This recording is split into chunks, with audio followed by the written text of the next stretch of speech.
Hi everyone, Amy here with Amy's Wares, and today I'm going to be playing with a gel plate, and this is a collaboration with a couple of my crafty friends. So here I'm showing you my gel press. This is an 8x10. Sometimes they're called gel plates, but I will admit I have this in my crafty stash and I don't reach for it all that often. I kind of let this thing intimidate me, but I wanted to bust it out today for this collaboration and to show you a fun way to use it with your die ink pads. So here you can see I'm just removing the little plastic protective sheets that stick to the front and back, and I'm just going to lay this down right on my glass mat, and it will kind of stick and stay right in place, which is really one of my favorite components of working with the gel plate. I love that it just kind of grips onto stuff. Now here I'm showing you a few 6x9 stencils. These are all from A Colorful Life Designs. This is a small woman-owned business in Texas. She manufactures all of her own stencils, and I do have a coupon AmyFan10. So if you want to check out some stencils, use that coupon at checkout and you'll save on your complete order. I have a couple of brayers from Tim Holtz and some ink pads from Catherine Pooler. These are part of the party collection, and these are dye inks. And I'm going to be working on 80-pound Neenah Classic Crest. Those are just pieces of cardstock cut in half, and I will be working through a few of these stencils, and I'll show you some other examples. But to start, I'm going to show you a couple photos of two finished cards. You'll see me create one of these, but do stick around because I do have a bonus card that I will show you at the end, and I do also have some other information regarding this collaboration, so be sure to stick around for that information. Now, the way that I like to use the gel press is with my dye inks. So I've done this before also with my Distress Oxides. That's another option, but basically I like to stick with ink pads. There's many different ways to use a gel press, but this is usually my preferred method. So I'm actually just putting the ink pad right onto the gel plate and pressing the ink down, and then using my brayer just to kind of smooth it out. And I have this piece which is kind of like scratch paper off to the side, but you'll see you can end up using those as well so you don't waste the ink. So I smoothed it out a little bit, and now I'm putting a new piece of cardstock down, trying not to get ink all over my hands, but I will admit this is a bit of a messy process, so if you don't like getting inky, then this might not be your favorite. But I created that really pretty blend, and now I'm going to come back in and put the same colors down again and do the same exact thing, and you'll see why. So I'm kind of putting them right next to each other, but not overlapping because I don't really want to contaminate my ink pads. And that's what I use the brayer for, is just to kind of blend it together without having to kind of get the other color inks on my ink pads. So I'm kind of moving from left to right, and again, I'm just going to brayer off that extra onto the scratch piece to the side. And now I'm going to lay down this gorgeous ceiling tile stencil. Now I'm going to bring that blended panel right back on top of it, kind of hold it in place just because there's not really much overlap to kind of have the gel press really stick to it. So just kind of mindful to hold it in place so it doesn't shift, but I'm using my hands to just press all over, and look at that. So you get that more concentrated ink and it comes through the stencil. But now you can create another print here. I have another piece of paper, and I'm just going to press it right down, and now you're going to get the same design from that stencil. So when you do this technique, regardless of whether you use ink or any of the other ways that you can use gel presses, make sure you have a nice hefty stack of paper ready to go.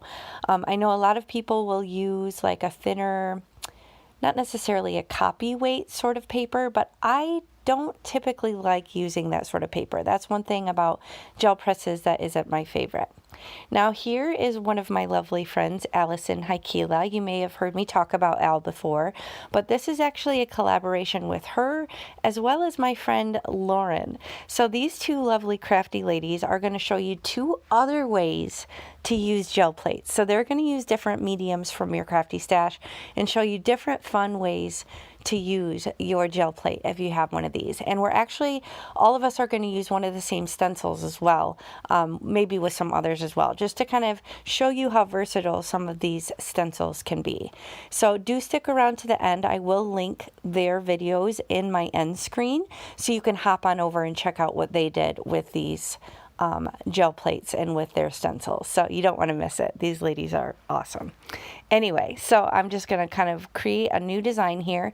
I'm coming in with almost a little bit of a rainbow feel on this one. Now you want to be a little careful because that yellow is kind of orangey, so that could kind of mix with the blue and kind of dull the color a little bit, which is fine. It's still a pretty color, but if you don't like that, then maybe use a truer yellow, maybe a little bit less orange of a yellow, and then just kind of be mindful on what colors are going where.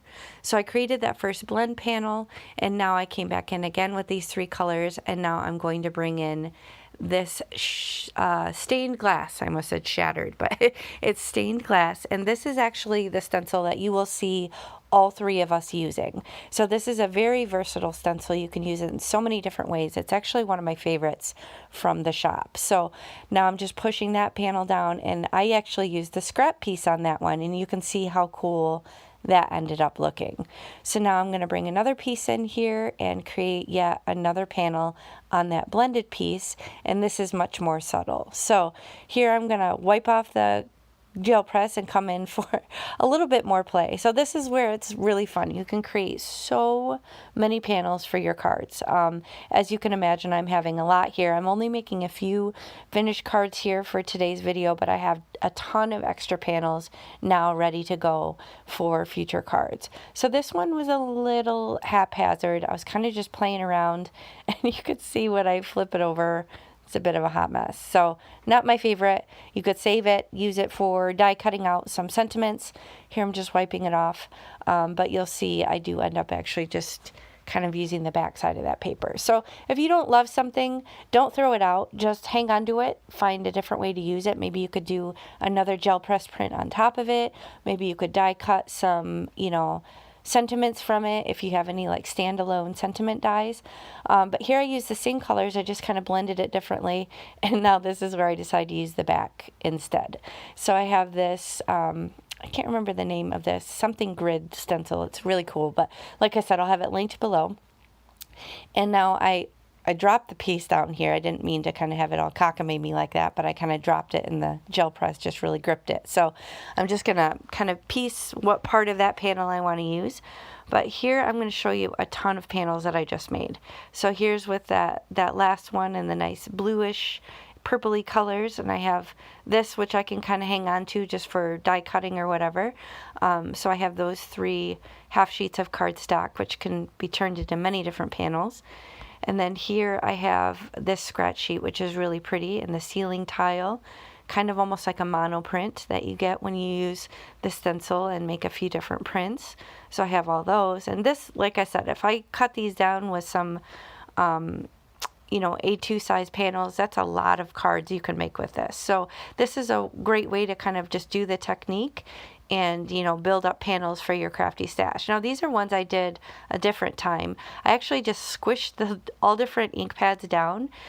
This is, I think, Organic Doodles. That's another stencil from A Colorful Life Designs. That's a bit of a hot mess, but you can see the colors that I used here. Don't remember the name of that one, but again, I'll link it below. But these are all stencils from A Colorful Life Designs, and these are all 6x9. Now, you don't need to use 6x9. You can use 6x6. You can use 3x6. I think that one's called Random Boxes. So all those panels now I have to turn into future cards. But here I have this really pretty stitched edge rectangle die set that I get from LDRS Creative. This is another small woman-owned business in Michigan that I like to shop from. But here you can see I'm just going to run this through off screen in my die cutting machine and actually create 2 panels with this one gel press. So I'm using my mint tape from Scrapbook just to hold this down, and I will run this through off screen through my die cutting machine. So I have these really pretty stitched edge panels, and now I'm just going to shop through my sentiment book and figure out which components I want to use to pull together these cards. So this is my storage solution. This is how I'm able to batch a ton of cards, is by having a lot of these components on hand. And these panels honestly are no different. It plays into the same concept. So if you just feel like having a play and want to create some panels, when you have these panels ready, then it's just one less step you have to do to create a card if you need one in a pinch, or if you're just feeling inspired to sit down and make a bunch of cards and crank out a bunch. So these are all things that kind of play into that batching mentality, which if you know me and you've watched my videos, then you know is totally my jam. So here I picked the Celebrate die. I think I got this from scrapbook.com, and I'm using my microdot sheets just because I don't want to mess with liquid glue. This is a nice way to put down adhesive dots all over the back without having the oozage of liquid glue, which you guys know I'm not a fan of. So I got this nice and sticky on the back, and I'm just going to put this down right on the panel. And then I have these little sentiment strips as well, these little sub-sentiments. These are also from LDRS Creative. So they're a really fun thing in the shop. They're one of those sets where you stamp a bunch of sentiments at once, and then there's a coordinating die that will cut out a bunch of those strips at once. So again, a nice, batching mentality sort of product for me, for my crafty stash. And I'm going to use some little thin foam strips. I get these from Amazon. These work perfectly behind these little thin strips. Just going to snip that down and put that on the front of the card under the Celebrate, and then I'll use the other one for the inside of the card. So I'm going to use some liquid glue on this just because it's easier, and I can kind of wiggle it around, get it where I need it, exactly in the center of the card. And then I will attach this card panel to the front of the card once I get this kind of situated and in place. So this is a fun way to really, batch cards quickly and have a go with your gel plate. So if you're like me and have one of these and let it intimidate you, maybe try it with your dye inks. I find it to not be as messy. I don't have drying time to consider or things like that. So this is a really fun way to use your gel plate if you have one of these. So here I'm using my liquid glue and my jewel picker just to put down some little blingage. And thanks for sticking around. Here is another card that I made off screen. This was with one of the panels that you saw. And here are the 3 finished cards that I'm going to show you here. So I've got the 2 that I made with the stained glass stencil that we're all going to use in the collaboration. And this one with the kind of cooler colors, and I was able to put a little piece on the inside of the card. But all of 3 of these came together in a snap, and I have all these other panels that I can use for future cards. So thank you so much for spending time with me today. I'm so glad you did. Be sure to check out Al and Lauren's videos, and be sure to subscribe to their channels because these are some seriously talented ladies that I'm working with. So thanks for watching. I'll catch you next time. Bye.